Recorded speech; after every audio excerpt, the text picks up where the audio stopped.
AEW Dynamite on January 15th in Cincinnati, Ohio. Was the Louisville show going to be Dynamite or Collision? Which show got moved from Louisville? I swear to God, that's what I was going to ask you. Because they were apparent. And now, are they doing Collision live? Are they coming back on Saturday? Or did they it's been record taped. it the next night? It's been taped. It's already been taped. So the Wednesday and a Thursday, they were both nights. They were in the Rogers and Hammerstein Music Center, or whatever the it was in Cincinnati.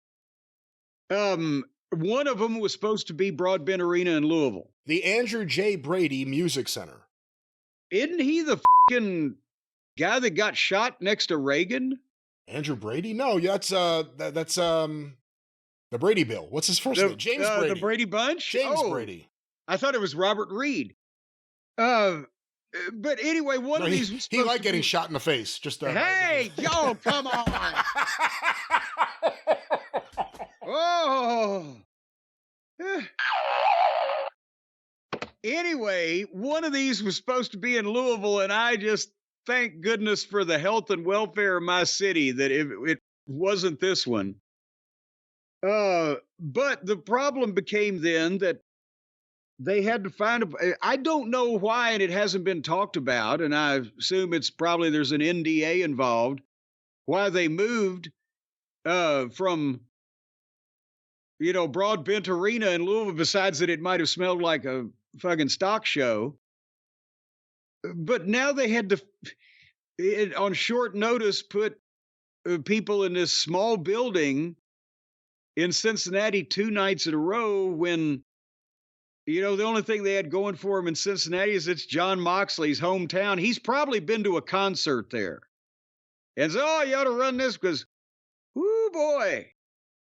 Point is, we'll talk about it more in the review here in a second, but can you Google our friend Thurston Howell? Did anybody say how many people they had in this place? Because I've seen game show tapings that practically had more fans that you could see on camera, except when they went back to the concession stand and shot over everybody's head with a wide angle.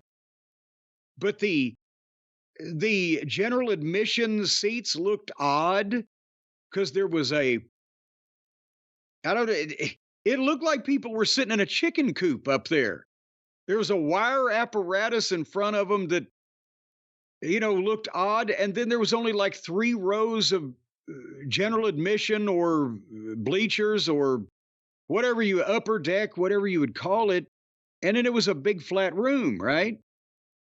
I like rooms like this, and I think it gives you better energy. It's kind of like the Hammerstein if you have a good Hammerstein. The issue was the way it was laid out.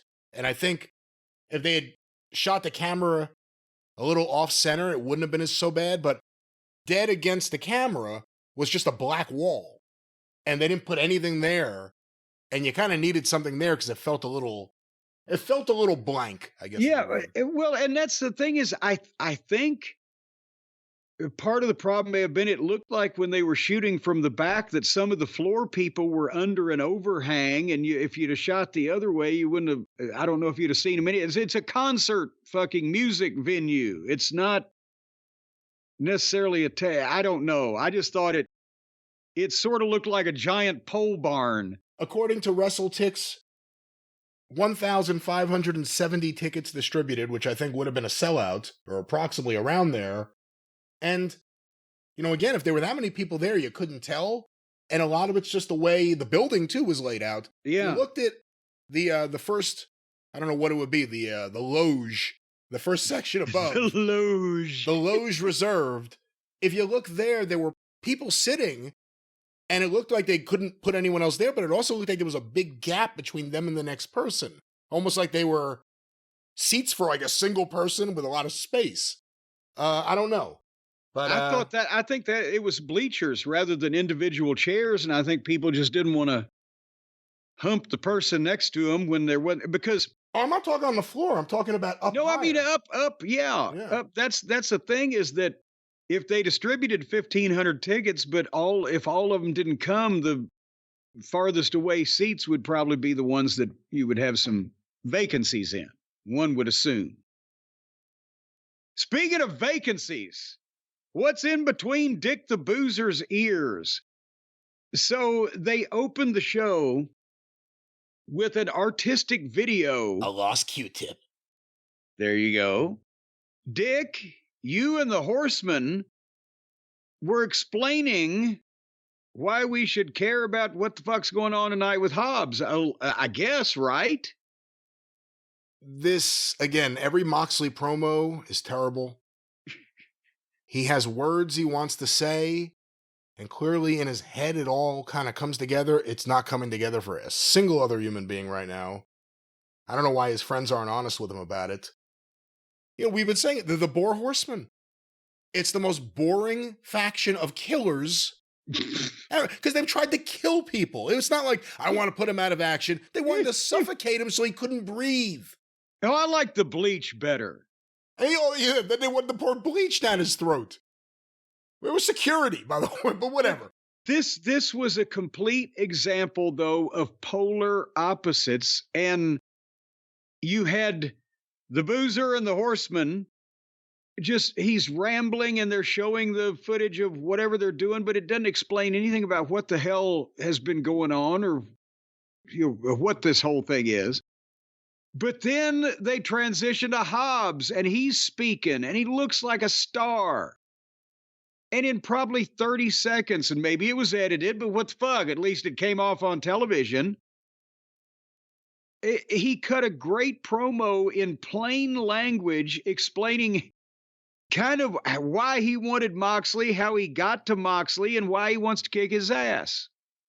And it was, that's, I don't know what the fuck's going on with these other people at the start, but that big fucking mean looking guy wants to kick this guy's ass. He got my attention and I didn't say anything. I was going, what the fuck is happening here? And I agree, but the problem is, as I was watching this, all I'm thinking is, how are they going to do the match? If he loses, it kind of takes away everything they've done in the last week and a half, 2 weeks, to try to build him up. And if he wins, you have a new world champion. So I wasn't sure. And the way they went, well, I don't think helped him. There are shades of gray in between that they could have done if they knew what they were doing, and they didn't do any of them. But I understand your point. And that was it. Well, and that's it, and we'll get there because that's our main event, ladies and gentlemen, of this. Did we mention it was on January 15th, or did we even? Yes, care? I said that. Well, I'm just making sure. I got to keep an eye on you. So, and they plug the other main matches for the night, and then our opening match is Brian Cage and our friend Kenny Olivier returning to the ring in AEW. Brian, is this a lesson in context and venue? When, Brian Cage comes out to the ring, fine, good. Still think he's a lost cause because he don't get this mentally. He looks like $1 million. He can do all this shit, but he just does too much of it, etc. But when Kenny comes out with the ridiculously over-dramatic entrance, and at least they cut the running gag where Justin Roberts would give him the, allocates, as Luger would say, and that whole mouthy thing. But he's got pyro and lighting and the fucking screen, and Justin Roberts herniates himself to announce him. If he was a guy that was over currently in the WWE, in the venues they're running, with the production they have, something like that would not look out of place. But does it look ridiculous when they're coming out, as I said, to what looks like in some angles a glorified pole barn? If you deserve all this shit, what the fuck are you doing here? Do you see what I'm saying? I see what you're saying. I mean, I'm not going to nitpick it that much just because it was his return match. Obviously, he was the most over guy in the entire show, and they missed him. It's interesting that, like Moxley, they've changed his music. And with Omega, I don't think it's helped him. Like, he used to have music that kind of got you pumped into it. It's different now, and it's not working. But again, it's a minor thing. I've noticed it the last few times. The people were happy to see Kenny, and they got classic Kenny. Well, it certainly was. And that's as dramatic as the entrance is, it can't come to the physical drama that our friendly neighborhood Harpo Marx lookalike winner, goes into when he gesticulates and finger points and gasps for air. But, I mean, this was, the atmosphere of the crowd was you can hear individual people expressing emotions right in between the moves. It's then they're sitting there and a random fuck Don Callis chant broke out. I think that's what they were saying. In the first couple minutes, Kenny tried to do a thing where he fucking jumped up, turned around, pick a bale of cotton, jumped up and flipped over Cage off of Cage's shoulders onto his feet, but he over rotated and face planted in the goddamn mat and busted his own head open. Which it wasn't a cut, it was a mat burn that trickled blood and had kind of a bloody spot. It wasn't a stitches or anything, but he just face planted, boom. And I don't know. They like these kind of matches, but I saw the same thing as they usually do. And he got heat on Kenny and they fought on the ramp, and it's every Japanese video game match and the finger pointing. And then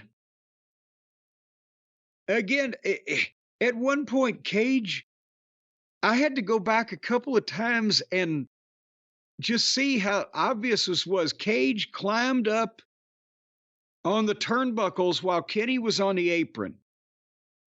But Kenny was next to him. He wasn't trying in any way to assault Kenny. He just got his feet on a second rope and leaned over the top turnbuckle and held onto the fucking post and just bent over like that. And then Kenny, standing right next to him, slaps him about 15 times in the head like he's trying to stun him. And my Aunt Lola used to shoe flies harder.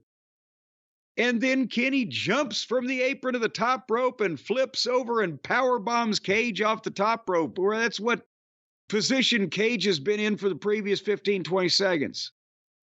And I'm like, when they watch this back, do they not see how rotten and stupid and phony that looks? Does nobody point it out to them? Hey, dumb shit, why did you put yourself in that position when the guy that you're fighting is a foot and a half to the left of you? And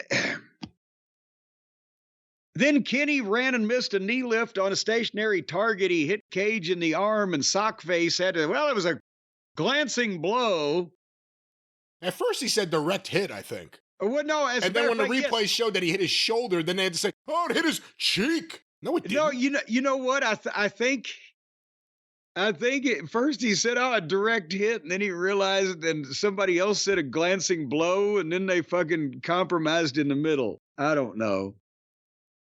But and then at one point, Kenny points to the ropes and he points to the sky and he hits the ropes and he runs right past Cage. He's trying to do like a duck and roll up from behind or whatever, but he just ran right past him. And Cage picks him up. He tries to drop behind. He went sideways.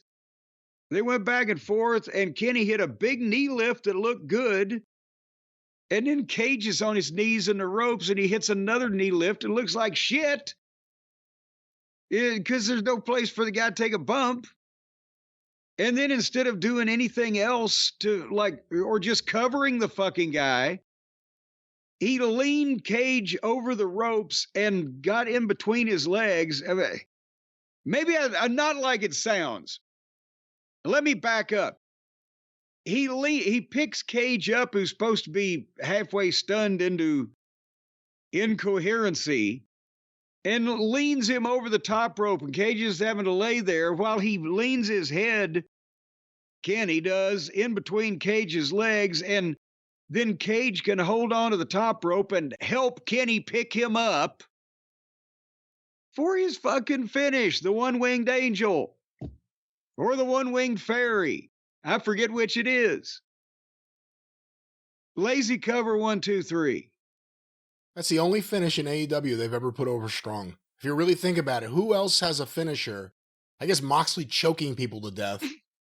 Who else has a finisher that no one kicks out of? It's Omega. That's the only one. I dare one of these guys to start doing that move in the middle of a match and kicking out of it like you do with everyone else's finishes. There you go. Except it looks a little dodgy to me on one spinal column. I don't know if I would be trusting this guy or anybody else to fucking do that. But I was always taught never take a bump completely folded up because you've got nowhere to fucking absorb the shock. And that's exactly what these knuckleheads do. Real quick before you get to the post-match stuff. So obviously, your feelings aside, any thoughts I have to the negative aside, Kenny Omega, maybe the most popular in-house guy they have in AEW with the fans still. Well, what do you mean in-house now? I mean, the most popular guy in the company, that when he makes an appearance, Will Ospreay's popular, but Omega, it's a different reaction. Well, because he's been gone for a fucking year. Well, let him hang around for about 4 months. Well, that leads into my question. If you know he's coming back, and I'm going to assume let's see what kind of schedule he works. If you don't think he's going to be wrestling that often, do you have this match on Dynamite? Or do you save a Kenny Omega match for where people could pay for it? Because he's proven, he's one of the guys you could say has proven in the past he's been a pay-per-view draw for them. So if you have that, you have a match here. It was a pretty long match, more competitive than it probably should be for a Kenny Omega return match. Well, of course. But why would you give that away? Should you hold that kind of match back for pay-per-view? Well, there could be the thought that, then if he appears regularly to promote the match that we're holding back for pay-per-view, then he's got to talk. And even I will admit that of two things, to see Kenny Omega talk or to see Kenny Omega fucking wrestle, I'd probably rather see him wrestle, which shows how much I want to see him talk. But it's not like that he's proven that he can talk to people into the building. He's the guy in the ring. But I certainly would have either book him against somebody, not one of these comedy job guys either, but a competent, middle-level fucking predominantly heel that he could have had a 6 or 7 minute match with just as like a tune-up thing. He really wants to prove he's going to start at the beginning of whatever, then do your fucking angle afterwards. Or maybe not even do your angle afterwards. Maybe do that once or twice or 3 times on TV and then do your angle afterwards. And then let him have a competitive match on pay-per-view that people need to pay to see. But they've already wasted the gut. Everybody's hitting him in the stomach now. They've already done that and haven't even got him advertised in a fucking main event style match. So there's your angle and you've done it. Oh, Kyle has punched him. Somebody else fucking punched him the other day, or vice versa. No, it was in this Afterbirth. This is where they did the angle already. And I'll just say this before you go to the angle, a couple of things real quick. Don Callis is like a parody of a manager. And I don't know how anyone would ever take him seriously. And that's the problem. If you're going to have managers, you have to have good ones, serious ones. Not that they can't be funny like you were, but people took you seriously. Don Callis, it's like a guy performing. He's playing at it. Playing a manager. He's performing as a manager. That's one thing. Second thing is his stable sucks and none of them know how to do a beatdown. If you watch, and it wasn't even just here. Later on with Pac, I noticed it too. No one knows how to just stomp a guy on the mat. And then when Lance Archer started throwing shots at him on the mat, he couldn't do that either. I know. I don't know what has gone on. I don't know what. Again, you need snap in your kicks and you need to make a little fucking noise with them. And not kicking the guy, but kicking the mat, but making noise with your movement, putting oomph into it with the punches. These weasels need to open up and you need to know how to throw a fucking punch. It takes 2 to fucking tango. And then you need to punch people in a believable fashion. And just show some aggression and some body language and some urgency when you're trying to get heat. But Archer and Don came in on Kenny. I wrote phony kicks and weak punches. And then old Kyle came in and hit the big gut punch, which they already have done in an angle here not long ago, right? When he first came back. He should have never cut his hair. I'm sorry. Oh, boy. And then, but here then comes Ospreay, and he hits the ring, and he and Kyle are going to have the 1-2, 1-2, and he's going to fucking dump Kyle. And they trade punches that are fake because they don't change their facial expressions. They don't register them with their body language. They throw them. I hit, you hit, I hit, you hit, next to or in the vicinity of the guy's fucking head and face. But it doesn't even change their expression because they're going through the motion of doing this. And that's why it looks like shit. And then Ospreay dumped Kyle and staggered Archer. And by that point, Kenny, whose surgically repaired gut just took the big punch from Kyle, who must fucking hit like my Aunt Lola. Kenny was already up and knee lifted him. And then Ospreay hit that shitty elbow that he, for whatever reason, he uses as his finish, that this time it was his armpit that hit Archer in the back of the head. And then Kenny started kind of arguing and confronting and being as aggressive as he usually is, as normally ever is verbally, with Ospreay, who's the guy that helped him.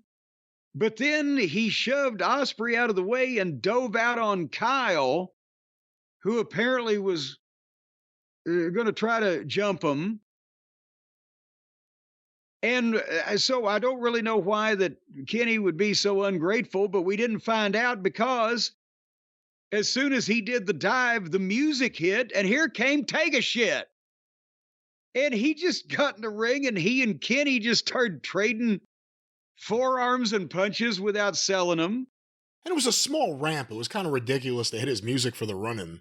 Well, yes, it was fucking 50 feet from the curtain to the goddamn ropes. And so then Kyle gave Kenny the Snapdragon, the Begonia suplex, the Marigold suplex, whatever. And then Take a Shit, clothesline Kenny. I had to take notes. Take a Shit, clothesline Kenny, but Ospreay got back in and fought Kyle and Take.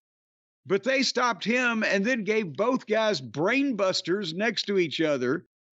And then all the heels stood there and celebrated while nobody came to help either babyface or even referees coming out to wave their arms. They just did all that.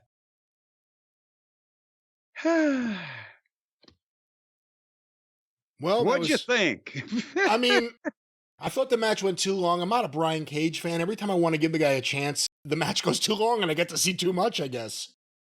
The fans love Omega, and I don't know if that meant they wanted to see him go back to a feud with Don Callis. You know, it's like MJF. When he came back, people didn't want to see him go back to the Adam Cole feud. When Adam Cole came back, they didn't want to see him go to the MJF feud. I don't think it's to that level. I think people were hoping that Omega, right out of the gate, would be used really strong on top. And, you know, right now they're going to do something with him and Ospreay. A frenemy kind of situation. Why? But why were they arguing with each other or about? Because they have a history. Because they have a history where they didn't. Wait a minute. Fucking Ospreay didn't even get here until after Kenny was already out hurt last year. Remember, Ospreay wrestled Kenny at the Tokyo Dome, I think. Oh Christ! And I want to say it's been a while, and they do so much stupid shit. I want to say they did something with him in AEW. Remember, Ospreay was originally with Don Callis. Well, yeah, but that was also after Kenny left, wasn't it? Yeah, maybe it was. I don't know. And obviously, obviously Excalibur did not do a good job of explaining any of this. Well, but besides that, they're worried about who was mad at who in Japan 7 years ago instead of what they might be able to put together to make anybody interested right now. And the last thing they need when they got two popular baby faces is to have either one of them arguing or teaming and splitting up to have a big dream match, which will inevitably cause somebody to pick one over the other. Then you're devaluing one of your fuckings, the Bruno Andre fucking principle. That's why they never had the match. Anyway, would you like to move on to... I would like to move on to sunnier climates and happier times? Well, happier times, sunnier climates, and of course, in these happy situations, everything's going good, you're feeling good, you may want to make a wager. You may want to take a chance and make a few bucks. You may just be walking down the street, just snapping your fingers, wearing your zoot suit, spinning your watch around, thinking, wow, man, I got a lot of what it takes to get along. Oh. And you want to make some more. You don't want to go into a back alley and start throwing craps with somebody with 3 fingers that you're not really familiar with. You don't want to go to any unsavory people and put money on the numbers. You want to do this the legal, the moral, the ethical way, the way that's going to make you some money that you can spend in decent places and take home to your wife or your mother. We're talking about DraftKings Sportsbook. They are fine, upstanding people. You know that everybody at DraftKings Sportsbook, there is an FBI file on them. They've checked them out. As a matter of fact, many of them already had a file with the FBI. They were being proactive. And they check these people out to make sure that they can't play any hocus pocus with your money. When you go into the DraftKings Sportsbook virtual world of the app, you're not going to have anybody picking your pocket as you go in a door, Brian. You've obviously had your pocket picked before. I can think of one guy that picked both of our pockets at one point in time. And that's a horrible feeling. Virtually. Folks, scoring touchdowns is the key to winning in the playoffs because they're playing off now. You've heard of fighting off? Well, now they're playing off.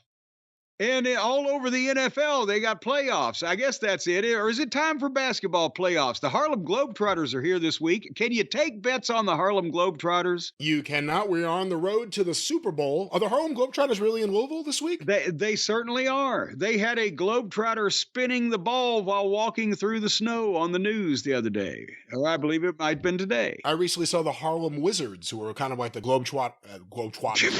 Who were kind of like the Globetrotters of old, and they tour the various areas and facilities. Well, so they're basically doing a fucking Wendy's hamburgers, Judy's hamburgers, Frisch's Big Boy, Jerry's J-Boy type of thing, some kind of infringement. I don't know. You never really hear about the Globetrotters anymore. You used to know them by name. Now I can't name a single one. Well, that's because Metal Arc Lemon retired. But I'll tell you, folks, they know your name at DraftKings, especially if they've got you on file, and then, boy, you better be paid up. But I'll tell you what, right now, if you go to the DraftKings Sportsbook app, you can bet on touchdowns. See, let's say one of the teams scores a touchdown. If you bet they're going to do that, well, you're going to win money. And it's football. What do you think they're going to do? Make goddamn 3-point shots? And if you're ready to place your first bet, you can try betting on something simple like a player to score 6. You don't want to bet on a football player to score 4, I understand, although if they managed to do it, then the odds would be high and in your favor. You'd make a fortune. But it's a way to get rich quick with no downside whatsoever by now going to DraftKings Sportsbook, downloading the app, and new customers of the fine folks at DraftKings can bet $5 and get $200 in bonus bets instantly if all they do is use the code JCE. JCE, just the mention of my show's initials, ladies and gentlemen, are going to get you $200 from these people just like. Now, don't think you can take it and just frivolously spend it on women in the same back alley that you used to gamble in.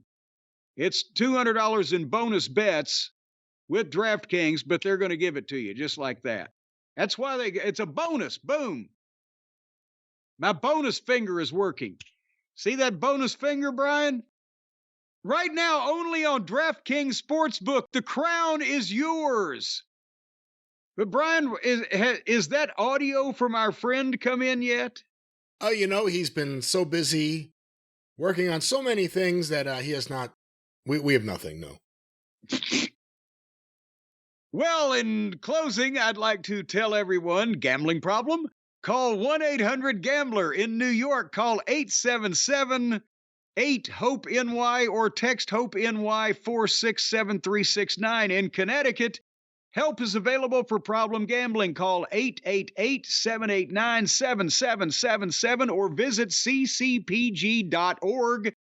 Please play responsibly on behalf of Boot Hill Casino and Resort in Kansas.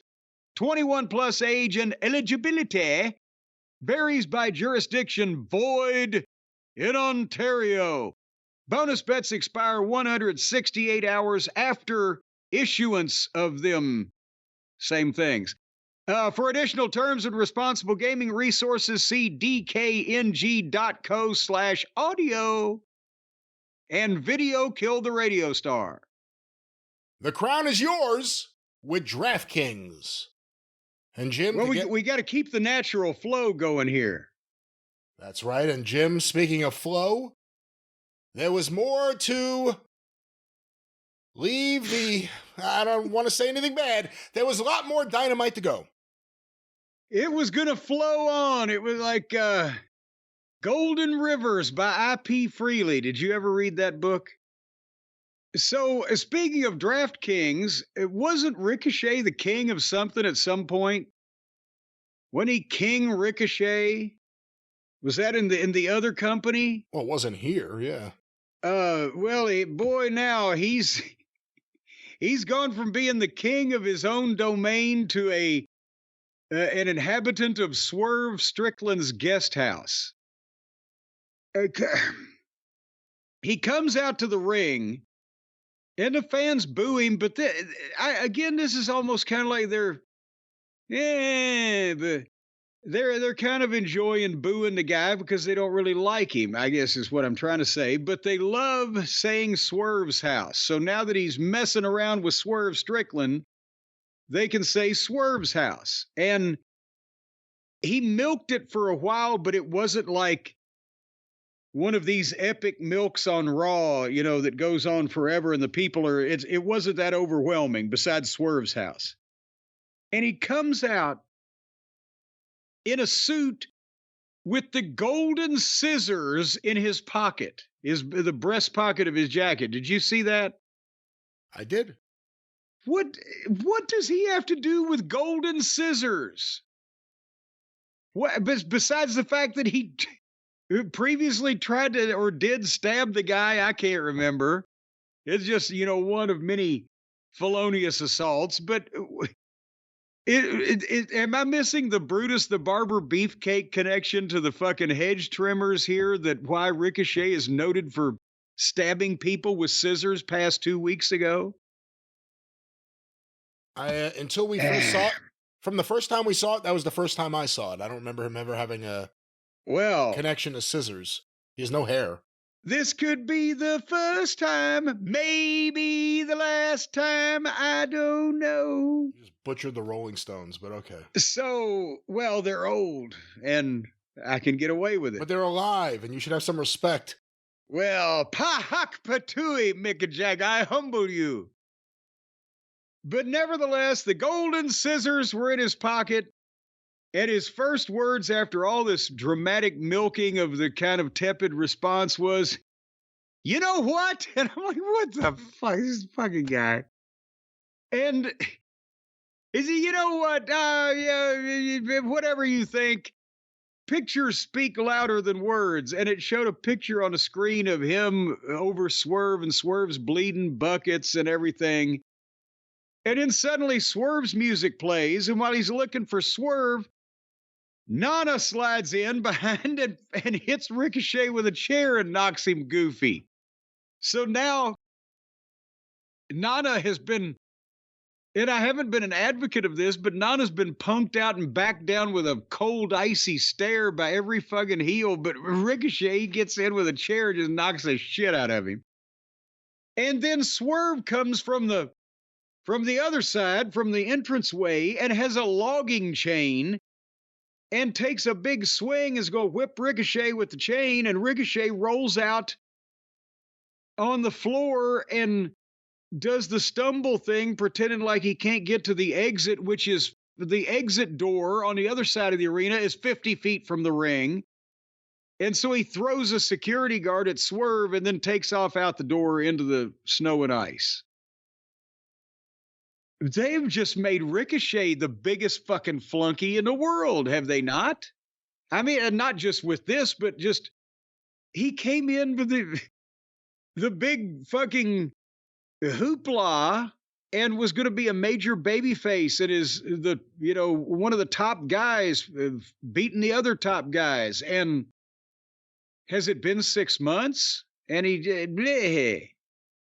If Swerve had run in there and attacked him, it's one thing, but for him to take a chair shot from Nana, who then starts dancing. Nana's never done anything to show that he has a pair of balls as a character on the show. And then this. That's the thing. It's like I want to lean into the Ricochet thing and like it because, okay, he's all of a sudden dressing like a nerd and it kind of matches the voice. But he gets beat down by the fucking manager of Swerve. I mean, everything they do, it's like 1 step forward, 5 steps back. Every time you want to give him a little bit of credibility, they treat him like a jerk off. Usually don't the baby faces switch heel because they feel like they can do better? They've been wrong somehow. As a baby face, people were cheering him and he was just beating everybody. And he opened his mouth. Yeah, he started doing promos and people heard him talk. Yes. And then when people told him on Twitter about how bad they didn't want to hear him talk, then he started fucking cussing him out individually. And now he's a fucking heel. He gets laid out by the manager. Anywho, should we even talk about the Mercedes Moon video package? She was on a talk show. Is this a recognized show? I didn't catch the first run of it. There were clips on this package, and she was shopping. We know she can shop, and I didn't see her dropping, so she didn't shop until she dropped. But she, for people who don't know anything about wrestling, she does come off like she ought to be somebody because she's convinced. But I mean, I like a character. She comes off like a person who's convinced she's playing this character full time, not like someone who's really that person. So that there was that. I don't know if we can really delve into any detail on that. No, it's been a few weeks without Mercedes Monet. Maybe she's looking for Camille. Maybe she can't find Camille, and she's like, "Where's Camille? I can't be a TV, Tony. Give me your charge card. I got to go shopping." Because I need to have nice clothes on when I find Camille. That's right. Well, why did they do what they did, I wonder? Oh, I wonder, oh, but oh, why? Why, Tony, why? MVP wrestled in a 6-man tag on this television program. Already. It was Bobby Lashley, Shelton Benjamin, and MVP against Private Party and Mark Briscoe. They put MVP in the ring with, what did they announce this on Twitter or maybe on Collision or whatever the fuck? But a cold TV match against mid-card talent. They put the manager, the only one that has any legitimate, I don't know if you can call it heat now, overness. And they put him, and he wrestled most of the match. That was a pay-per-view money match. If they'd have done anything right, including waiting on it. But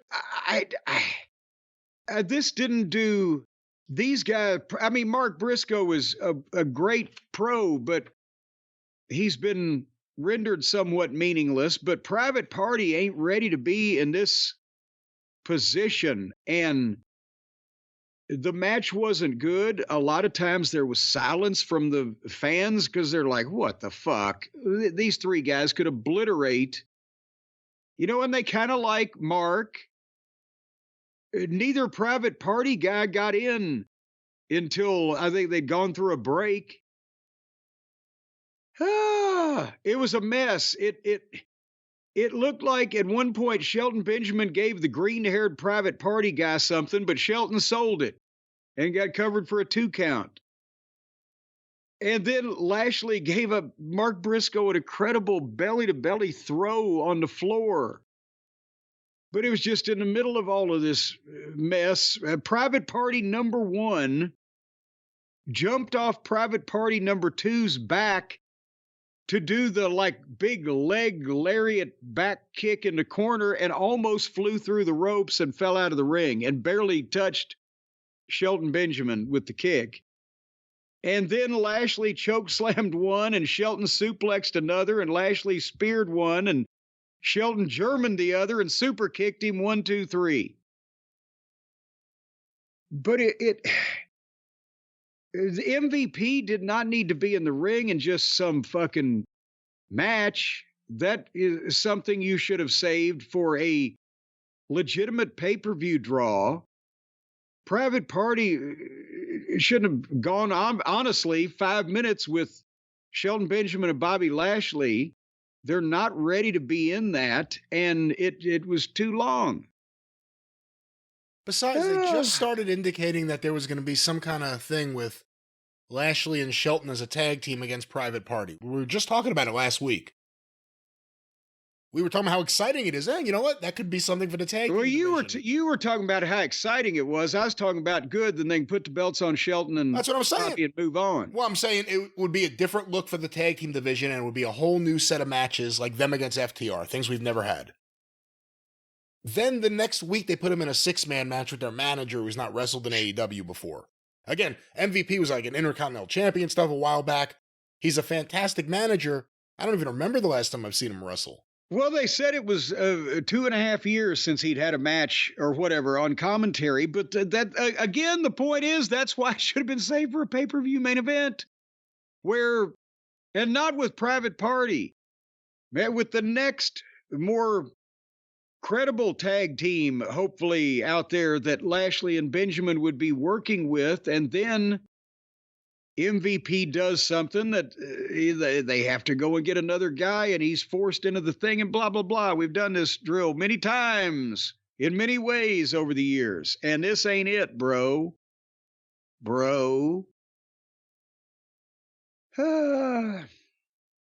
Did you see the little sit down with FT Cope? The comments from the media scrum. Actually, I did not see this. I missed this. Well, they put it in there. It was like a minute from the media scrum with some, B-roll of some highlights or whatever. But the whole point of the thing was that they were all best friends. Oh, yeah, I love to be able to do this with my friends. Edge said when I was training to come back, we live in Asheville. We're great friends. And Dax and Cash said, yeah, he's a great friend of ours. We all were. But it's a rib at this point. The babyfaces should be friends, but now all friends wrestling has become everybody. The whole bone of contention from the start is, are you my friend? Would you be my neighbor? But anyway, should we get into it now? It's time for it. The next segment, which started at 8:55 p.m. Eastern, went across the top of the 9 o'clock hour, and for all we know is still going on today, was with Jeff Jarrett and MJF. And by the way, I would like to acknowledge the fact that there was a Dick the Boozer sign held up on television during this segment, even though the Boozer wasn't in this segment. He got it on TV before they took it away, and we'd like to thank, I'm just going to give his first name, Dylan from up in Florence, Kentucky. Florence, y'all. Dylan, thank you very much. You are the winner of the Dick the Boozer sweepstakes. And Brian, what does he win? A hearty hand clasp or a pat on the back? You win 48 hours with the Boar Horsemen. Spend time with them as they drive endlessly to nowhere. All along, you go nowhere with the Boar Horsemen, courtesy of your friends of AEW and, of course, Dick the Boozer. And by the way, folks, that was totally unprepared copy that he just recited there. But Void in Apparently, Ontario. there certainly is one there. AEW security did not like the sign. They confiscated it about 15 minutes after he got there. Or held it up or whatever, but he attached the photos of the sign that was held up and I saw it on the camera. So I saw it on the camera. See, the funniest thing is not just the sign being held up. It's when you see the person's face and they're having the time of their life holding the sign up. And you know that Tony and security are like, oh shit, get the sign, get the boozer sign. They're the happiest fan in the fucking room when they're holding up the sign. But anyway, but back to this. I'm just trying to prolong. Boy, I personally like one person here, and well, I can't say I've obviously people know that I have worked with MJF in the past, so I personally like both people, but professionally, Jeff especially, and professionally, MJF has such talent and had such promise. And Jeff comes out and says 5 words and then MJF music. And that used to be, okay, we're on autopilot for the next 20 minutes. Whatever happens, we're going to enjoy it. And it ain't there no more. Because I don't know what is going on here, but Jeff is, I like the idea of Jeff, and we talked about this. And you said you were even somewhat interested in the idea of Jeff making some, last run, the last outlaw at winning the title and being an important person. And they had Dustin come out later on and give him a pep talk about, we're a last of a dying breed and you're a veteran and blah, blah, blah. I said it could be something if done well. I'm not a fan of Jeff Jarrett, and I've not been a fan of him in AEW, and I didn't think AEW should bring him in and make him an on-air character. However, but it's a story. If it was done well, again, at the same time, WWE is doing the Cena thing. If it was done well, it could be good TV. That's what I thought. And at the same point, for me, MJF and Jeff Jarrett, because MJF is a worker and a student of the game, and they, with all the tricks that Jeff knows and all the things that MJF has the aptitude for, could put together a heck of a match without the Havoc and Ronas and the flips around the fucking periphery. And I'd like to see that. But after this promo, I don't know if I want to see any of it. Because what they did here was it was the promo equivalent of the indie match that goes too far and goes too long, and there were too many devastating maneuvers in this interview. And you could see that if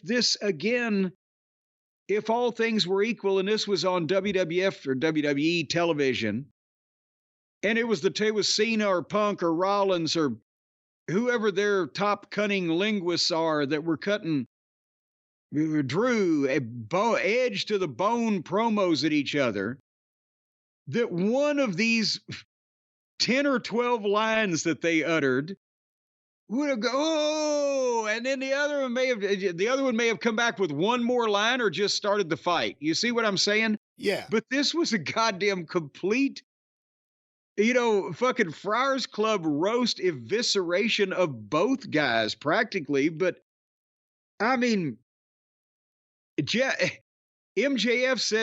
leads off with Jeff Jarrett is the last thing you see before your favorite wrestling company dies. Again, maybe a true statement, but maybe not the thing you should say. Yeah, but the guy you're about to work with in some allegedly main event program, but also actually theoretically, no, not correct. Because Jeff Jarrett wasn't the final champion in WCW. TNA wrestling still exists to this day. Global Force didn't make it, but I don't think that was anybody's favorite wrestling company. Not even Jeff's. There you go. So, but it's for the insiders. This was, and Jeff went right along with it. But MJF called Jeff a raging alcoholic and talked about sending him back to rehab. Oh, but I'm a big fan of that sexy MILF Karen while you're in rehab, tell her to call me, and that way later on she can show you what a generational talent and an Olympic gold medalist balls taste like. And Jeff is in the corner and he's just having a smirk and laugh it off because he's going to come back with all this stuff. But again, a little inside, kind of bad taste, but also it's so much. They're in a pole barn in Cincinnati. Hey, can I ask you a question? I know that Jeff's not hidden the fact that he had an issue with substances or I guess you would say substance abuse. And he's clean, but has that ever been talked about? Well, I don't know if it was alcohol. It wouldn't be. Was it just alcohol? Well, I believe that was the case. I mean, unless you count vodka and bourbon as two different things or whatever. I don't think he was on fucking crack and mushrooms, but go ahead. I don't know. And again, I don't think mushrooms are really a problem. Mushrooms are a wonderful thing that can enlighten. All right, Dr. Leary, let's stay on topic. But no, but crack is bad. Crack is whack. Crack is whack. What I'm trying to say. Yeah. But has that been established on TV? Has that ever been talked about, the fact that he's No, that's what again, this is all for the people on the internet. But what I'm saying to you is if somebody in the wide United States of America happened to be turned on to TBS on a Wednesday night to see these two guys in a wrestling ring, but there's the entranceway 50 feet away and it looks like a Nickelodeon game show set, and there's not 1,500 people there because there's only 1,500 tickets out. That includes the freebies people didn't fucking show up for. And these guys are talking about what each other's balls are going to taste like to their fucking wife, and you're a raging alcoholic. And then Jeff comes back and he's trying to, after that evisceration, he still has a story to tell where he knows his best years are behind him. But when he entered the Owen Hart Cup, the fans woke up a desire in him. Could he do it one more time? Could have blah, blah, blah, and that type of thing. Could that put me on track to be the AEW champion? But you think you hurt my feelings? All that's been said before. So apparently everybody talks bad about Jeff. But he said, I've done all your shit better than you. Now, here's the problem is that, yes, Jeff was a heel for most of his national television exposure, but I don't know that anybody thinks that he was the verbal linguist equivalent of what MJF does. But at the same time, Jeff's done a lot more dirty things physically because he's been allowed to. Well, no. I mean, in angles that meant something with main event talent because he was in a company that allowed that type of thing. But the point is, he's telling that story, and it's like he wants to get a sympathy behind him as a valiant veteran trying to. But then he comes back with, I don't know if you're a dumbass or a scumbag because your family life, you were raised by a call girl mother and an ambulance chasing father. Where did that come from? That's why I don't fucking know. When your father knocked your mom up, did she still make him pay for that shit? Suddenly we got, the goddamn Comedy Central roast up here with.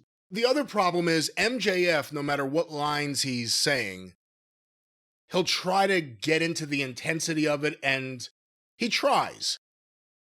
Jeff's delivery, beyond the material. He was doing Henny Youngman. But his delivery sucked. Like Jeff, I thought one of the issues here was the overall segment. There are a lot of issues, but Jeff's, I just didn't think Jeff was really, I don't know what good that could have been done, but Jeff was not doing good here. Jeff is not an insult comic. And then he said, and your old lady, I think, girlfriend, not mother, your old lady is a Canadian call girl. And I actually wrote, what is happening? What is happening? And then Jeff said, While you were going 60 minutes with Osprey, your wife, your old lady, was out in the parking lot banging 10 guys. And you're a scared little boy. You're scared of everything. You're scared of being a one-hit wonder. And so then now, if you think we're done, ladies and gentlemen, MJF comes back. And here's you said MJF always tries to sound like he means it. The problem is he's too mad too often for it to register or land, as the kids say, as impactfully as it once did, because now he's always up like that. And he said, I didn't need my daddy or to start my own company to be a main event guy. I've got Wembley. I'll always have Wembley. And the records I set, and I got screwed out of my title and my reputation, and I wrote, this is so long. And MJF said, no wrestling fan has ever given a shit about you. Way to build up probably the guy that's had more national television exposure over the years than anybody else on your program. It's a different thing than no wrestling fan gives a shit about you today, old man. That fits the story. No wrestling fan has ever given a shit about you. Only registers with honestly, the fucking Wrestling Observer marks that because Jeff didn't do moonsaults. And even Dave liked him when he was a fucking rookie. So this whole thing is not for anybody other than who they've already got, and not a lot of them. And then, well, I'm just going to say, and then MJF has to then, kind of get on Owen Hart in a roundabout way by getting on Jeff, because you're just a leech riding your friend Owen Hart's coattails. And that's when Jeff nailed him at the 12-minute mark of this thing it took. And there's more, but let me stop you right there. Yes. And I may want to ask you questions about some of the other stuff, but the Owen Hart thing. Again, they have a deal with Dr. Martha Hart. They have Owen Hart tournaments for men and women. Even with that being what about the midgets, by the way? Come on now. Talk about discrimination. Well, they have to take them out of the heavyweight division and give them their own division first. But with that said, they still have dropped people from the ceiling. Even though I guess they obviously did it a lot safer than WWE did. The point is, I don't know if I'd be doing that. Now they're using Owen Hart in this kind of situation here. What do you think about that? Is that something that should bother people? Well, again, and Jeff and Owen really were friends. And that part is true, and people know that. That's why they're trying to play on this. But the point I was going to make about the tone of the whole thing, and it applies to using Owen's name also, so it's answering part of your question. This was like the dying day of a territory when they do anything. Fritz von Erich having a heart attack, and the advance of Reunion Arena or whatever, depending on whether he was getting better or getting worse, or the closing days of the Sheik's TV when he'd be strangling a bloody guy with a fucking 10-foot snake, and it was in a TV studio, nobody cared. The venue, any of these lines on Raw spoken amongst the top guys would get the big pop. But there were dozens of them. They just eviscerated each other, but also it was so smart and so inside because so much of this stuff didn't apply to any story that had been told on television. We didn't know, for example, that MJF's mother was a fucking whore. We weren't aware of that. It hadn't been brought up before. That's nor that the fans didn't give a shit. I mean, Jeff Jarrett's saying all this stuff to MJF, and the fans, It was almost like they were thinking, well, is Jeff just trying to say all that stuff to see if he'll get MJF to hit him and give him a taste of his own medicine, which may have been the point of the whole thing. But yeah, that was the thing, I think. Just, I'm going to do what you do and show you how ridiculous it is. But it kind of, didn't really connect. It was a small room with fans that were disinterested in a lot of things in the course of the program. It looked desperate. It looked, oh my God, we got to say anything. Killing puppies. Remember the skit on Saturday Night Live? Dan Aykroyd is the radio talk host. So I want you to talk back to me tonight. We'll talk about the Secretary of State. Gives the phone number. Nobody calls. Well, also, we'll talk about abortion. Nobody calls. Well, also, we'll talk about gun control. Here, call this number and talk back to me. Nothing. Finally, he's like, killing puppies. I'm for it. What do you think? Call. And then the phone rings. It's the fucking wrong number. It was desperate here. It's desperate. They're Fritz having a heart attack in a 3/4 empty building. To say that, it didn't, I don't know. The other thing is, like I said to you, I think for 2 previous segments, maybe 3, leading up to this, if Jeff Jarrett's last year was done right, it could really be something. It could be good TV. If you were going to do something with him and MJF, I would have to think there were other ways you could have made it different than this. And besides that, they didn't need a promo battle. That wasn't what Jeff Jarrett needed to be involved. No. This was a kind of a one-sided thing. But again, with the material, maybe MJF wrote some of that material because it's not Jeff's normal style. But it doesn't matter. Besides that, if you were going to do something like that with Jeff, why would MJF be the first fucking thing? Because MJF's still one of your more valuable commodities, shrinking fast on the exchange. But why wouldn't you give Jeff somebody that he would succeed against in some 3 or 4 week deal or whatever the fuck on his, or maybe a couple of them, and then MJF, where that goes to a pay-per-view and you have some type of ability to monetize interest that, because you've got to show Jeff capable of doing part of the marathon before the people are going to believe he might be able to complete the marathon, right? He hadn't started yet. Well, speaking of marathon, we weren't even done with the segment.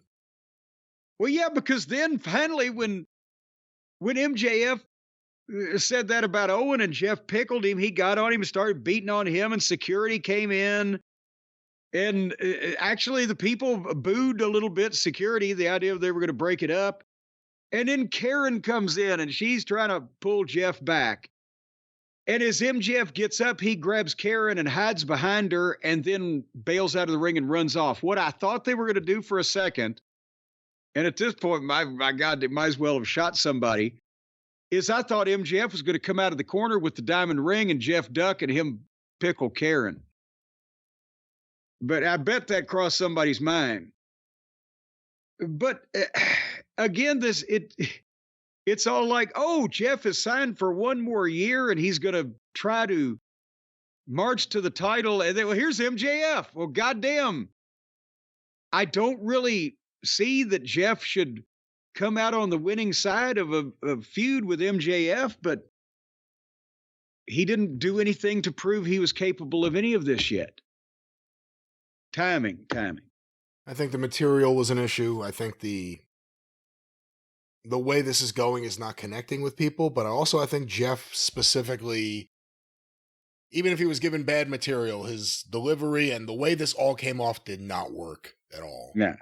And unfortunately, I think a lot of fans feel that way. And, I can't keep saying this, but you can't keep saying restart or get this guy away from this guy. But it's like every feud, everything happening here, you're just like, what? I wish they could take this guy and just have him work with someone else. Yeah. Every one of these son of a bitches ought to be put in isolation. Just get everybody on the roster away from everybody else on the roster. Do you think if MJF retires Jeff, that maybe he'll set up a new online store to sell wrestling goods and wrestling gear, and maybe he can find some call girls he could sell out? Well, I understand Global Force in Canada. Hookers, what? I understand they've got them in Canada, those call girls. Yeah, Global Force Hookers. GFH. That would be, I'll tell you what, the best time to start your new business is right now. That's, there's no doubt about that. And if this is indeed Jeff's last year, I think he's going to have a nice cushion to fall back on in his golden years. And he's always got ideas. He's always got ideas for goods and services. Well, our friends at Shopify That's all they need to take off and run with it. They will take that handoff from you and they will make it simple to create your brand, open you up for business, get your first sale and many sales thereafter, because you're going to hear a lot of this when you're dealing with Shopify. A lot of times they'll call you on the phone. About 3 o'clock in the morning, you'll say hello, and there will be no phone calls. No, that's a sign you've made more money. That is not Shopify. That is whatever goes on over there. If you live in a major metropolitan area, they'll have somebody tap on your window. But they won't do it loud so they don't wake the kids. They won't. If they be Spotify, they won't. Or well, Shopify, they're not Spotify. They're Shopify. Excuse me. That's a whole nother spot. You can get your store up and running easily with thousands of customizable templates. No coding or design skills required. All no coding. No coding. Oh. And it's not codeine or Cody. It's no coding or design skills required. You can be a complete, just dribbling imbecile. And all you need to do is drag and drop. See, they'll send you a box of shit. You drag it out of the box and you drop it in the floor. And then they send somebody over to put it together for you. Their powerful social media tools let you connect all your channels and create shoppable posts and help you sell everywhere people scroll, because a lot of people don't stroll anymore. They walk with purpose. They amble. Occasionally they stagger, but nobody strolls anymore. Shopify, folks, makes it easy to manage your growing business. See, when I first heard that, I thought they said growing business. And I thought, my God, are they giving vasectomies? But your business is going to grow like a tumor. It's going to expand and take over things around it. It will consume your life. Your family will be driven off. You'll be so successful. And you'll have so much money that your wife will say, fuck, I can get a settlement and get a pool boy in Acapulco. You're going to be rolling in dough. That will be a nice problem to have. You will have a family maybe there to support you and be there along the way with you. And of course, the options are yours, just like the options of what the website will look like, how the store will work, what you'll sell. Those are all yours. And there to help you are your friends at Shopify. And they'll even find the pool boy in Acapulco. And they make it easy to manage your business because they help with details like shipping, taxes, and payments from one single dashboard. A guy in a 67 Mustang with his tricked out fucking dashboard is going to drive up, hand you your cash once a week. So you're going to be able to focus on the important stuff. But what happens if you don't act now? You'll regret it until your dying day, because somebody's going to beat you to the idea that you have had to monetize, and they're going to get the money for it. And then you're going to be up shit creek without a paddle and dicked by the dangle dong of destiny. So don't kick yourself in a year from now when somebody is selling that blinker fluid that you thought about, because you could have gone to Shopify and done that. And right now, you can hear that. You can make money, because with Shopify, your first sale is closer than you think. You can sign up for a $1 a month trial period at shopify.com/JCE. That's all lowercase now, the JCE. Shopify.com/JCE, a $1 a month trial period. Now, let's say you go out and you say, I'm going to corner the world in deposit pop bottles. And you go out and you find about fucking 20 of them. You're going to be able to pay for your entire $1 a month trial period. So Shopify can set you up where you can get a truck and you can go out and you can get a truckload of those pop bottles. And well, then you'll have enough money to buy the gasoline to take them to the fucking dump and so on. And you'll be in business. You'll be a pop bottle magnate, a big business typhoon. Shopify. Yeah, I don't know about any of that, but Shopify's there for you. One more time, Shopify.com/JCE. Yes, that is it. Well, back to the land of Tony Khan, AEW Dynamite in Cincinnati. Oh boy, they did a brief package on Okada and Ishii coming up. Did you hear the voiceover on this? Well, that's why I was going to mention it, because they had old Sockface. It sounded like he was recording it in his hotel room at 2 a.m. and he didn't want to wake anybody up, and he was somaed, and he was reading the copy for the first time ever. But otherwise than that, it really got me hyped up for the match. When does that match take place? I don't know. And again, Okada and Ishii, who cares? Why? For what purpose? And they're going to do the same shit that they always, everything that Ishii does and everything that Okada does that we don't like to see individually, they're going to do it together. But yeah, I mean, that's not even trying to be, and I'm your manager, Gary Burbank or whatever. That was just, yes, and Okada will face Ishii like they did last year. Yeah, that was the worst voiceover I've heard this side of Chris Jericho. That was terrible. Well, and he's not supposed to be a professional, and the other one isn't. Qualifications and the other one isn't a professional. He's a goof. No, the other one's supposed to be a professional. Keyword, but possibly allegedly impersonating Ann. I don't know. All right, should we talk about Christian and Hook? No one should watch this or talk about it, is really my opinion, but go ahead. Boy, howdy. I got to, in the spirit of trying to help a young man, we were going to see Christian versus Hook. Well, Christian enters with Nick Plain's mom. She's right along with him. And Hook jumps Christian on the ramp before he even gets, and the ramp, as I said, was 50 feet long. And they fight on the floor, and Christian goes to the entranceway leaving, and Hook brings him back, and Hook needs to work on his, I don't know if you call them strikes or just the punches and the chops. He has awkward shoulder and upper body movement where he puts you in mind more like he's trying to make an unnatural gesture and throw it and pull it rather than an actual real chop or punch or whatever. And I know certainly somebody has said something to him before now, but he gets on, and the square-footedness also, when he's just hammering on somebody, he's kind of hopping up and down. He needs to be more fluid. He needs to move a little smoother. And that would make his stuff look better. Maybe do a few less things and put more emphasis into each of what you are doing. But if his stuff looked better to the people, it would be a better visual disguise to his still thinness and lightness of weight and his greenness, because you see guys that are still somewhat green moving in the square-footed, squared-off shouldered manner that I'm talking about. And Christian, is trying to do a lot of the same things Christian's always done.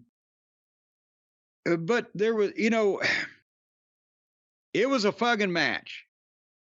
And finally, I got distracted, actually zoned out, whatever, but I don't know what they did the last couple minutes, but Hook got the choke. And all of a sudden, Pip Sabian and Nick Plain came in and got the disqualification.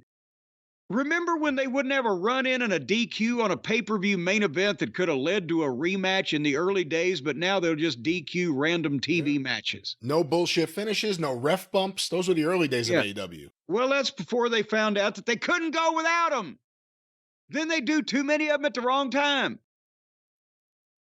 Anywho, they start to get heat on Hook, and they got a couple of chairs. And actually, you said Kenny was the most over guy on the show, and I will acquiesce to you that. But I think the highlight moment that got the biggest pop was when Taz stood up and was about to, I'm not going to let this happen. The people came up, and then suddenly music hit, and it was Samoa Joe's music, and then they went ballistic. And then again, Joe got the reaction of the night to me. He threw the heels around, and the fans were chanting, Joe, Joe, Joe. And he beat up Pip, and he shit-canned Nick. And then he held Pip, and Shibata was there for some reason.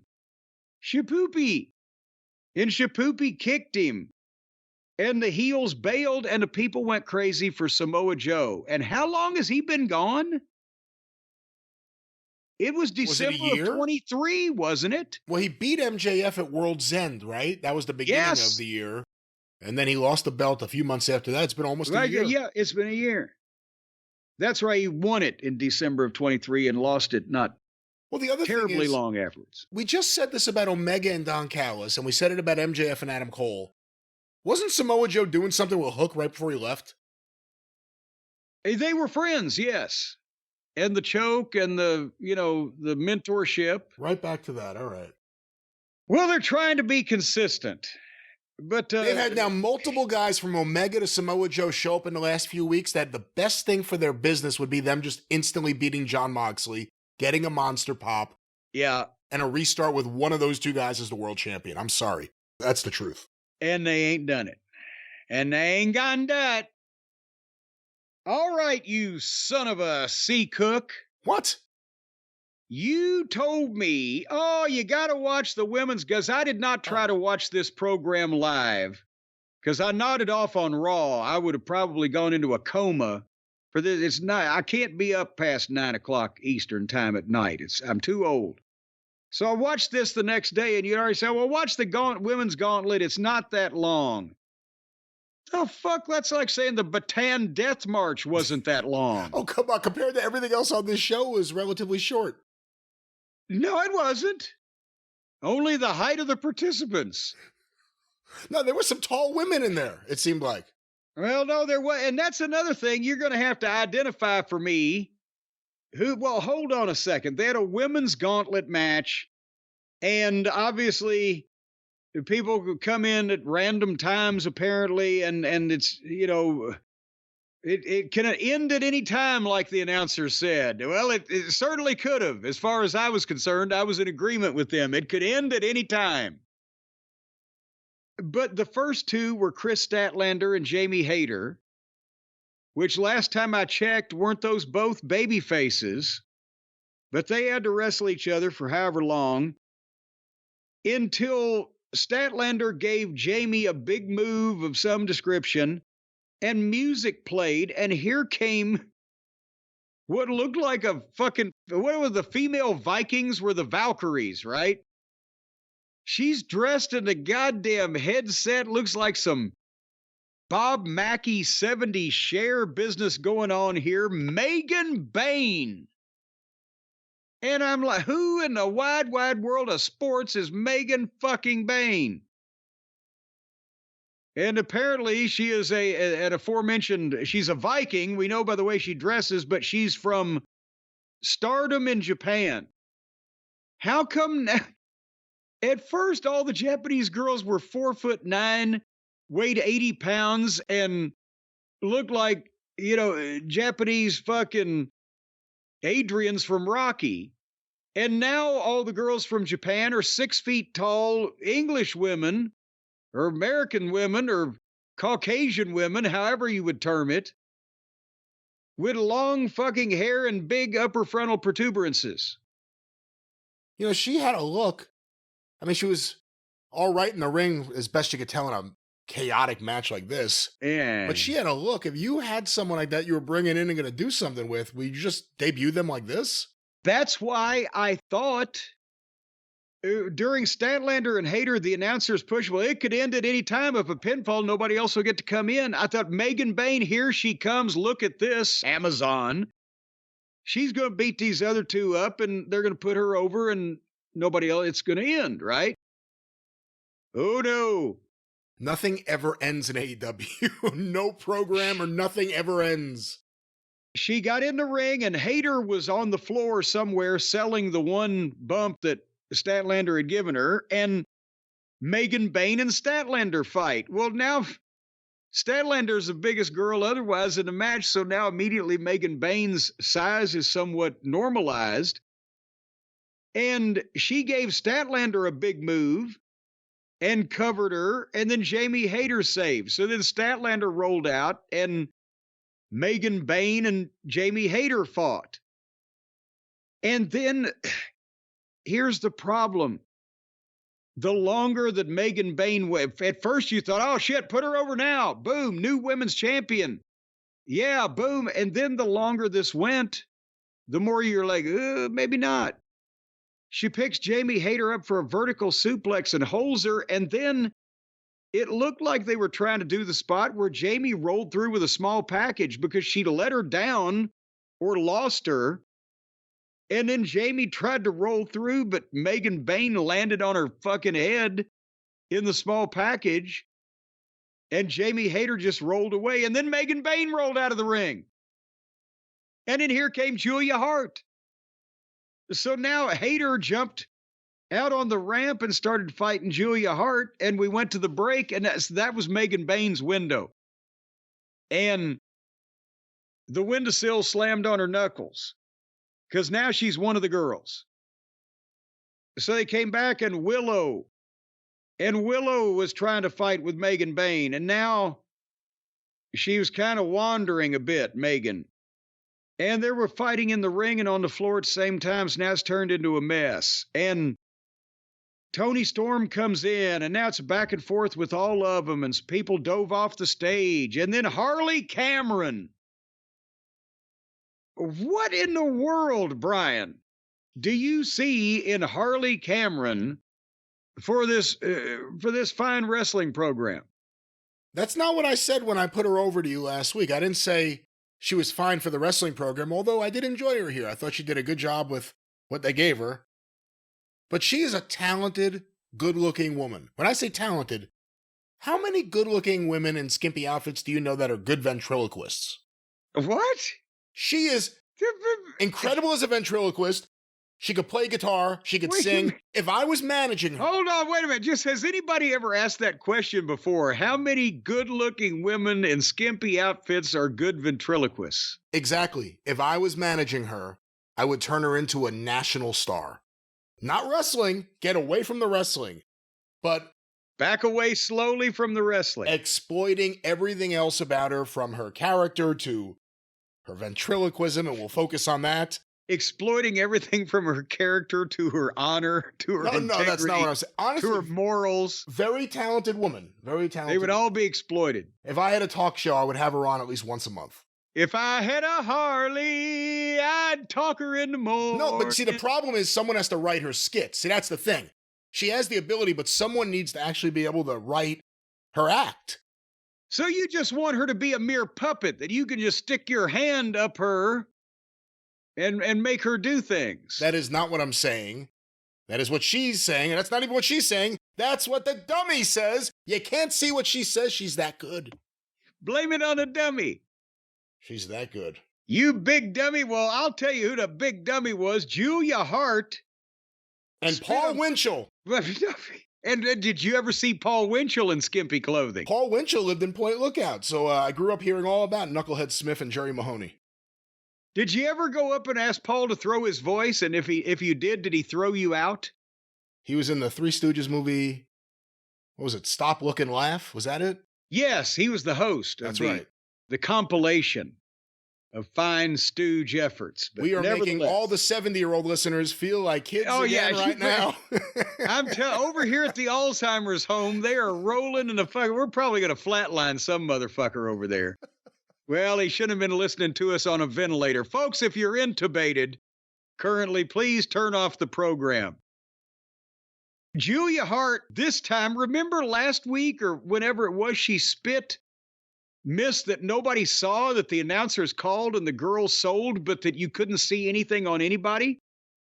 Apparently, she somehow took a swig of a 16-ounce black food coloring and spit it in Harley Cameron's face. It colored her whole fucking head. And then when she did that, Toni Storm, small package Julia, 1, 2, 3, and won the fucking thing. So, and thanks for coming, Megan Bayne. What? Toni doesn't know how to get people over. I mean, that's what it comes down to. She was in the middle of a 7-girl gauntlet match that she didn't win in her debut appearance. She came out, she looked terribly impressive, and then she looked terrible, and then she was gone. And then most fans are saying, what was her name? the girl that wore the headdress. Toni Storm versus Mariah May Grand Slam in Australia, which apparently will be available on Max, I believe. What are your thoughts on them going back to Toni Storm and Mariah May? Well, but it's not a grudge match anymore because Toni Storm doesn't remember Maria. Or she's saying that. This could be a performance by timeless Toni Storm. She's playing the role of a naive Toni Storm. To what purpose would... To get the title. To get the title? What about if she came back and said, I'm Toni Storm, I'm the former champion, you screwed me around, I want my rematch? Why does she need amnesia? The women's division needs some psychological games. Well, that was the women's gauntlet match. Aren't you glad you watched it? Yeah, I'm going to talk to you off air about recommending things to me here in the future. It was better than what else was on the show. Well, we're to the last thing right now. Poor Will Hobbs. Poorhouse Hobbs. That's his new name. Poorhouse Hobbs. Alas, poor Hobbs. I knew him well, Horatio, a man of infinite possibilities. Here came Hobbs, and then here came Dick the Boozer with Marina Schaefer, and the arena was so small the idiot had to walk in from out on the sidewalk, out on the street in the snow. And at least he was wearing a little hoodie, but she was bare-shouldered. Could have caught her death of cold. And that was the only way they could get farther than 50 feet from the ring. They walked in the front door, and literally that was the gorilla position. And boom, here you go. And does anybody mention that, are we tired yet of Smiley Roberts and that ring announcing? He sounded on Moxley's introduction like he was giving a breech birth. What more can you do? You can't make up for the fact that nobody gives a shit about a guy and there's no people in the building by screaming his name and elongating it to the point where you pass out from oxygen deprivation. Is that an attractive part of the presentation to anybody at this point? If you remember, I got a lot of heat early in AEW when I suggested they never should have hired him at the very beginnings. I said, he's not very good. It's just that he was on WWE for a while because Vince McMahon had a really not very good program, and he was the ring announcer, and they went with him. I wanted Dasha, if you remember, at the very beginning to be the ring announcer. I thought she was better. Well, I think they should dash. And then she started forgetting everyone's name, and maybe she wasn't. I don't know. But they can give her a card. They should dash back to Dasha.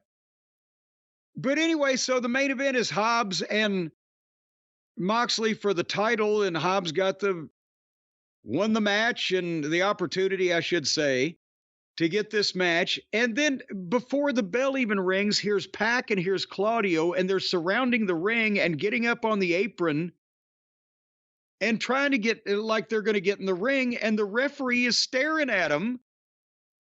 And then he turns around and calls for the bell anyway. And that's when Hobbs runs. Yeah, Moxley wasn't even in the ring when he called for the bell. Yes. But he saw a cue, apparently. So he rings the bell with the heel fucking stooges on the apron, acting like they're about to get in the ring, to where Hobbs runs at one of them and Moxley jumps Hobbs from behind. But then Hobbs comes right back. Moxley slumps in the corner, lets Hobbs beat on him, and then they went to the floor. And herein lies the problem. Hobbs is still not an experienced leader. Think about how often these guys work or don't work and how little they've used him, even though he's been there 5 years. You don't see, Powerhouse Hobbs competing on a lot of independent shows. You don't see reports of that, I should say. So he needs a good worker and a good leader to call the match for him and get him over because he has a lot of talent.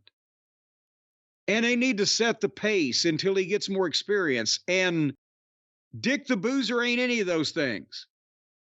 Poor Hobbs and I'm sure he's a very nice guy and a respectful youngster. He may think because Moxley's been in the business and makes all this money that he knows what the fuck he's doing. And unfortunately, I bet you nobody in that company will pop that bubble for him.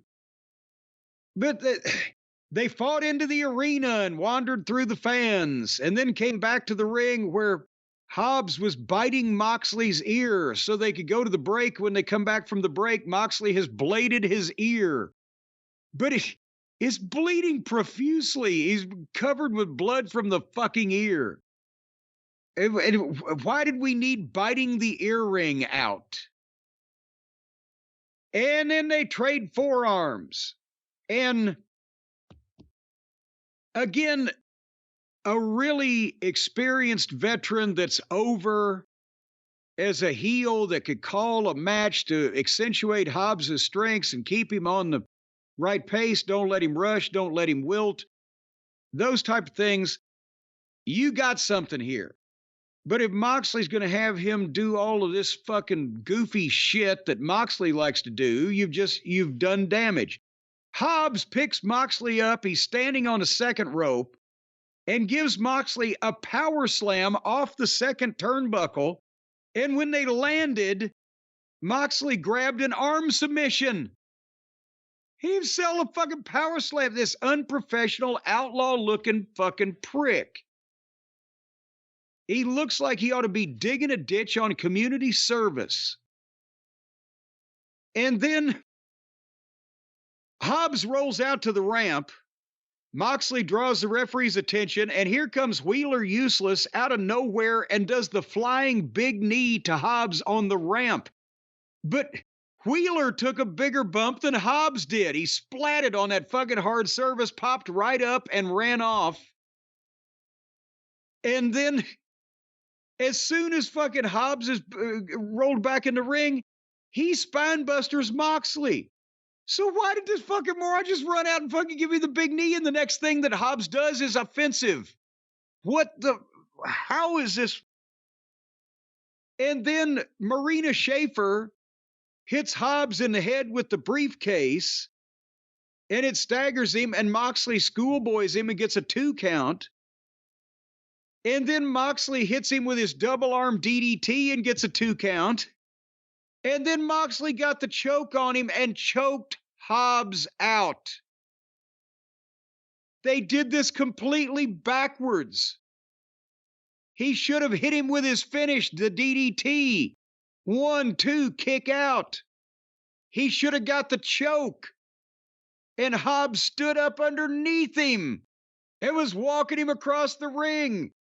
And when Hobbs got to the ropes, the referee made Moxley break. And then as Hobbs is catching his breath over the rope, Schaefer hits him with a briefcase. Down he goes. Then cover him. 1, 2, 3. You fucked the babyface, you fucking morons. You just choked out a giant black monster that could fucking pick his teeth with you and leave the fucking remains for goddamn birds. You choke him out because you fantasize that you're goddamn Rambo. You fucking balding fucking moron. How can this be done? And then all the other 4 horsemen jumped in and got fake looking heat on Hobbs and took his knee brace off and hit the leg with a chair and then Pillmanized the leg with a chair. And then finally music played and here came Edge and FTR. They didn't wait till they amputated the leg. They just shattered it. And when the heels bailed out and the fans are like, what took you so long? So again, this 40-year-old, and he looks 10 years older, fucking delusional prick that is the worst pushed worker in the wrestling business today, choked out this giant monster guy that they could make a babyface that people want to fucking like. And then they beat him up and crippled him. And again, too, if you're going to do this match, and they set it up last week where they said that apparently unbeknownst to us, Jon Moxley got him his job in AEW, and he's going to make Jon Moxley his bitch. We've been waiting for any babyface to say that, something like that attitude. We're still waiting for one to do it, though. And the match happens in John Moxley's hometown. It happens in the place most susceptible to cheering the heel. That's where they did the match. And then they choked him out. And they just did this. It's not the exact same thing. Big Bill just got choked out by Edge to build up to, him and Moxley could choke people. Right now, if you're asking me who I'm going to push, Powerhouse Hobbs or Big Bill or Cope and Mox, I'm trying to find a way to get those other two guys over and do more with them. Yeah. And get Big Bill away from Jericho. Yes. Then this choking out Powerhouse Hobbs killed him. It killed him. They have not done a single goddamn thing for the booking of Will Hobbs since he got there. He got there and he's like, wow, this guy's impressive. And then they made him a heel like, okay, they're trying to do something. They made him Powerhouse Hobbs. That was it. That was the last moment they ever did anything for this fucking guy. They made him Powerhouse Hobbs. Jim Ross kept calling him Willie on commentary, I think. Willie Hobbs, baby. But he was a heel. He was doing the stuff with Ricky Starks. And then everything just has not, it's like 2 years now, just nonstop stupidity. They built him up. And even AEW fans were a little hopeful because they want this Moxley shit to end. And it's not ideal. I'm not saying he should be the world champion. We talked about this a week or two ago, that when Powerhouse Hobbs came back as a babyface, it was because his manager forgot about him, and he was the babyface partner of the big babyface Ricochet. Ricochet, that's right. And that was 2 months ago. So that's all worked out, apparently. Terrible. The fact that they're still going with this Moxley shit, and we'll talk later on about some of his quotes in the media the last few days. Oh, boy. That Tony Khan thinks this is good is astounding. This is some of the worst wrestling TV we've ever seen. Ever. Oh, you can't compare it to WCW. Yes, I can. Yeah. I can compare this to the worst of TNA. I can compare this to the worst of WCW. I can compare this to the worst of WWE. This is really bad TV. This is the worst modern TV for any major wrestling company. I'll put it that way. Just terrible. The wrong guys get pushed. They went from pleasing their fans, like you said, clean finishes, no ref bumps, athletic matches that in their own weird, led by Tony Khan way, all kind of made sense in a weird way. You kind of had to stretch things. Now they have guys all over the place. The babyfaces never win. We've had multiple pay-per-views now where the babyfaces lost almost every single match. And the crowd reactions and the crowd sizes and the crowd energy. Well, and also, even after they lose those matches, the heels still then jump on them and beat them up more, and nobody comes out to help most of the time. Because Tony, see, that's the problem. Tony is the sounding board. And Tony will never just come out and say, I have no idea how someone gets heat. I don't know how heat works. He'll never say that. He'll go, oh yeah, I've been reading about this for so many years. Here's how you do it. Here's what I used to do on my fucking message board. He doesn't know anything. He doesn't know anything about booking. It's amazing. Some people are like, oh no, it's WWE's hot. No, it's that Tony's a fucking nincompoop when it comes to booking. Some people watch Mid-South Wrestling and just focused on, wow, these matches are great. And those matches are great. Other people realized, man, the commentary was a major part of it. Those angles were so hot, you had to see what would happen. And those promos, the finishes and the promos, all the things that were important. None of that is applied here. I'm telling you, AEW is getting worse and worse. Even the people I like, they're starting to do worse and worse. I hate this. This fucking show. Meanwhile, Penta, who I've never liked, went and had the best match I've ever seen him have ever on Monday night, where he's the biggest babyface and children are crying in the fucking crowd. It was his kids, though. If they didn't say that, I would have just thought this child's emotional about this scary demon man. It doesn't count unless it's other people's children who don't know you. But no, people are mad at me because I said it was thank Chad Gable, and Gable was the perfect opponent. Gable got his shit over, and some of it was still sloppy. But it's not that people say, oh, he doesn't like Mexican wrestlers. No, I don't like sloppy ones. I like Eddie Guerrero, Hector Guerrero. Hector got the fuck over with me in 1979.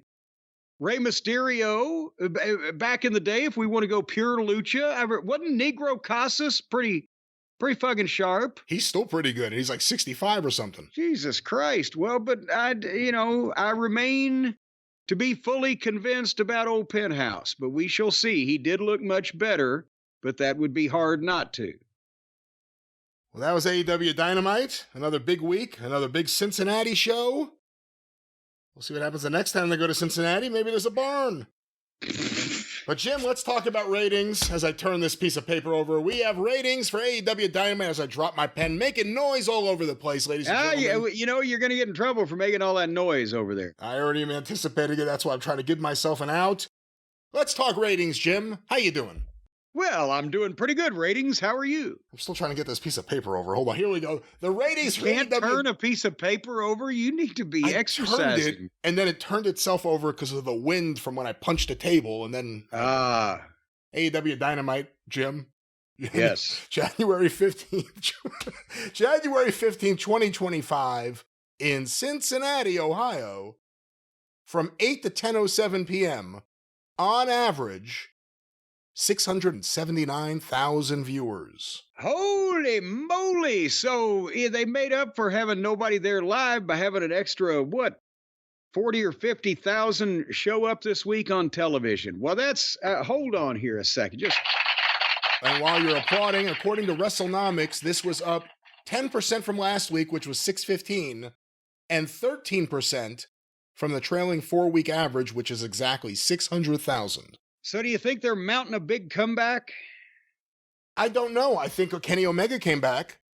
I mean, that's the one thing we could definitely say happened on this show, and I think he does cause a little bit more interest. But I also think they've had a stronger lead-in. Right? For a while, wasn't the lead-in like getting lower and lower?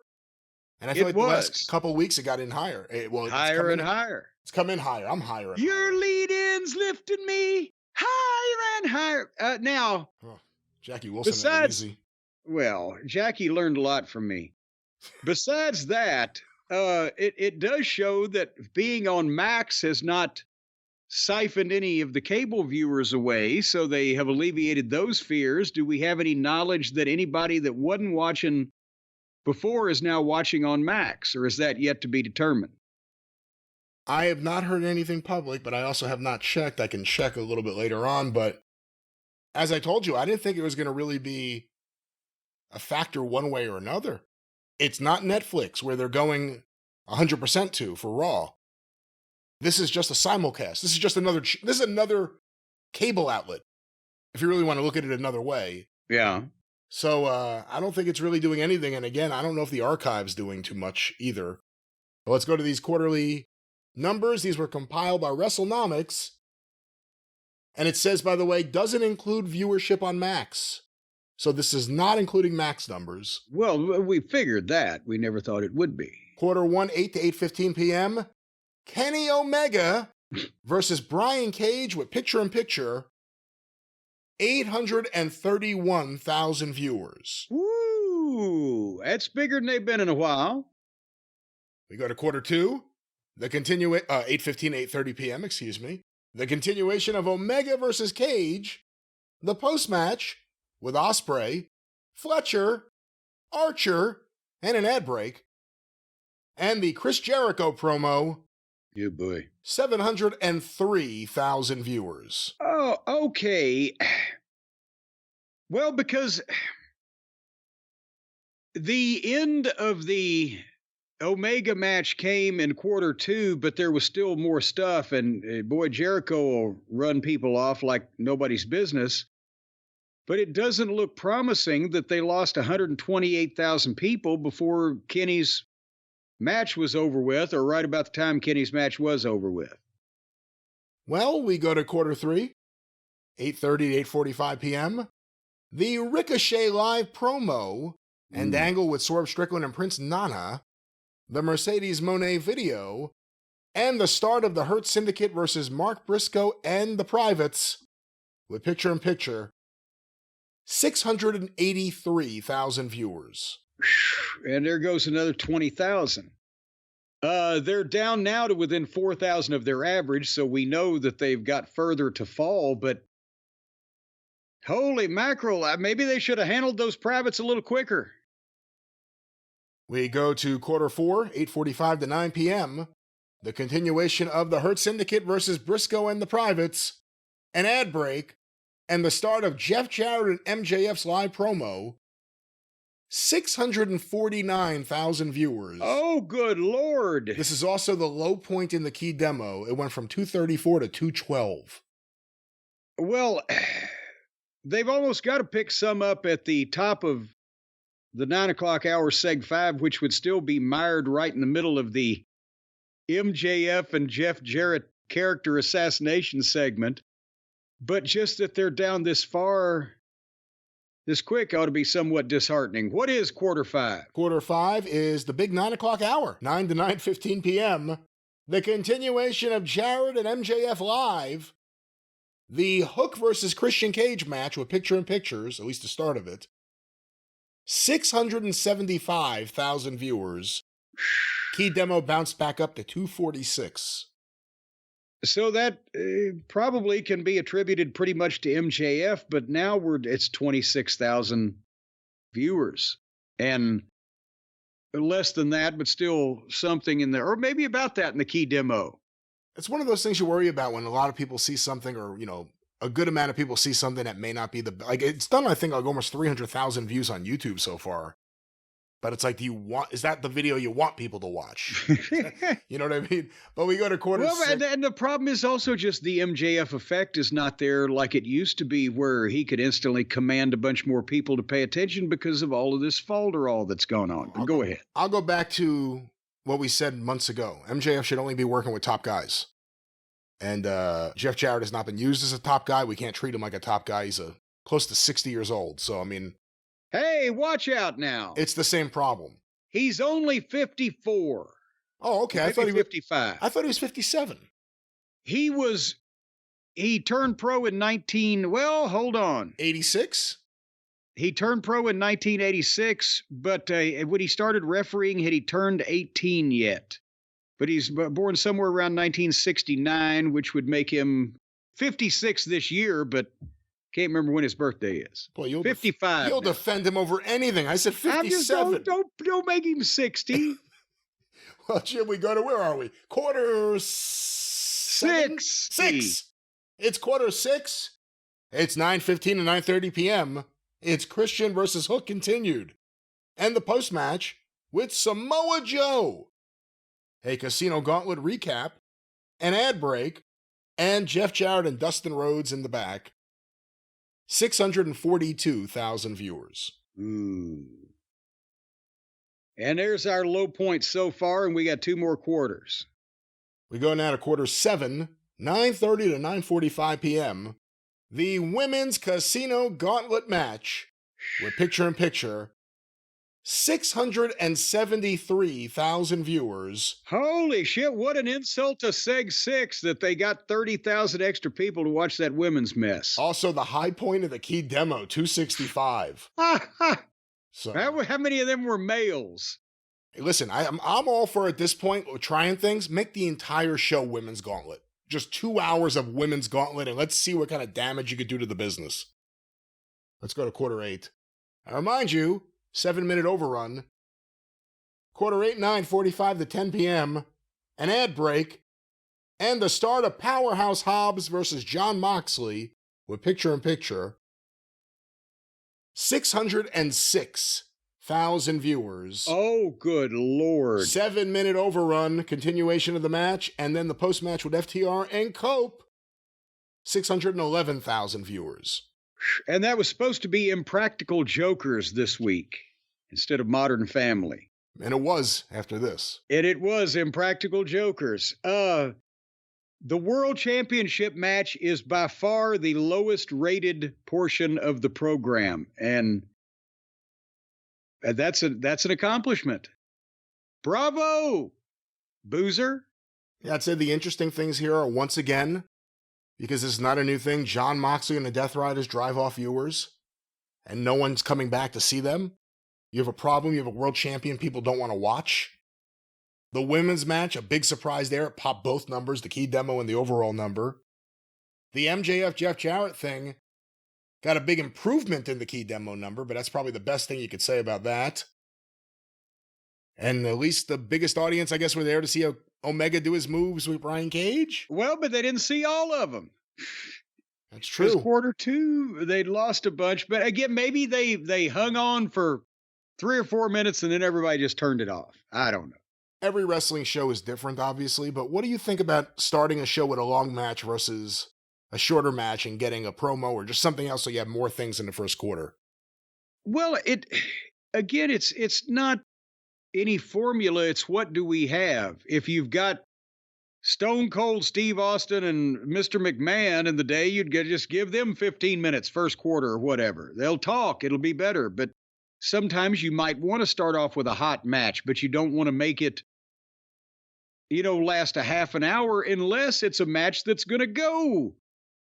In the old days, the hour would be most of an hour or whatever. There's all kinds of different ways to do it, but with this program, no matter what they do, they can't keep the audience they start with.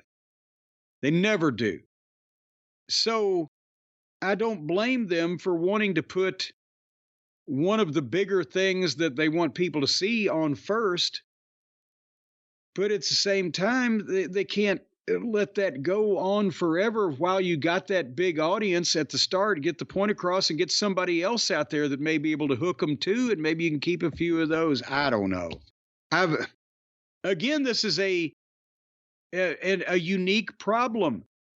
If in my time in WCW or WWF or was Smoky Mountain Wrestling on a local or OVW on a local broadcast level or just the ratings that we report on now with the WWE. You never had a wrestling program that lost 20, 30, 40% of its audience from start to finish. It just didn't happen. And this is an odd thing. And so I don't really know how you format around this.